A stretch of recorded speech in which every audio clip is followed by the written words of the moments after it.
Managing tantrums in public, a guide to staying calm and effective. Public tantrums can be one of the most stressful and overwhelming challenges for parents or caregivers.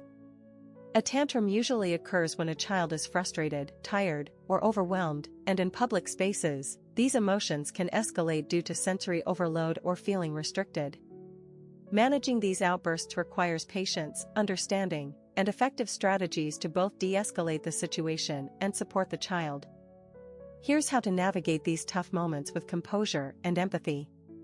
1. Stay calm and composed. The first step in managing a public tantrum is to stay calm yourself. Children, especially young ones, are highly attuned to the emotions of those around them. If you become visibly upset or anxious, it may only escalate their distress. Take deep breaths, remind yourself that this is a temporary situation, and focus on remaining composed. Your calm demeanor can help diffuse the intensity of the situation and model for your child how to manage emotions effectively.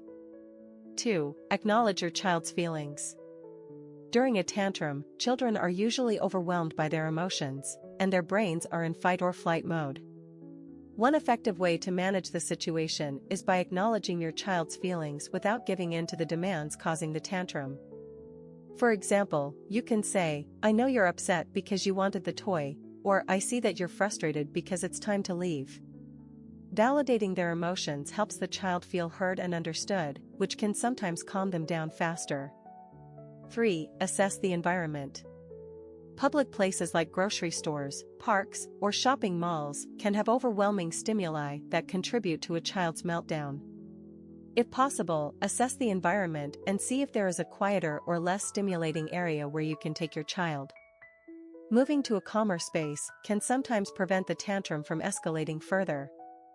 If moving isn't possible, consider minimizing distractions by lowering your voice or offering something that provides comfort, like a favorite toy or blanket. 4. Set clear boundaries and stay consistent.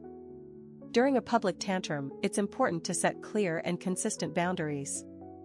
If the tantrum started because your child couldn't get what they wanted, resist the temptation to give in just to end the outburst. Doing so teaches the child that tantrums are an effective way to get what they want, which can lead to more frequent meltdowns in the future. Instead, calmly but firmly explain your decision, such as, "We are not buying candy today," and stick to it. Over time, consistency helps children understand that certain behaviors won't change, no matter how loud or intense their reaction. 5. Offer choices and distractions. Providing your child with choices can sometimes help redirect their attention and give them a sense of control, which might alleviate the tantrum.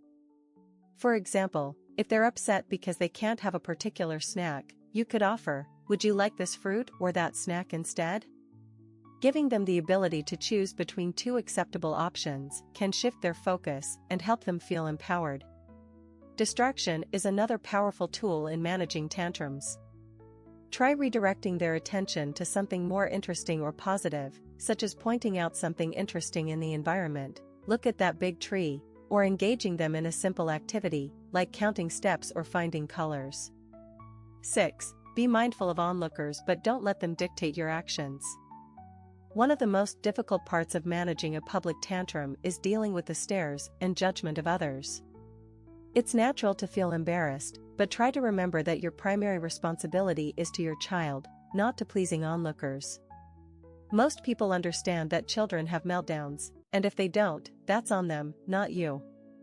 Focus on staying calm and attending to your child's needs rather than worrying about what others are thinking. 7. Use positive reinforcement after the tantrum. Once the tantrum has subsided, it's important to acknowledge and reinforce any positive behavior that follows. For example, if your child calms down or follows your instructions to leave a store, praise them for that. You might say, "Thank you for calming down," or "I'm proud of you for listening." Positive reinforcement helps children understand that good behavior leads to positive attention, which can reduce the likelihood of future tantrums. 8. Reflect and plan for the future.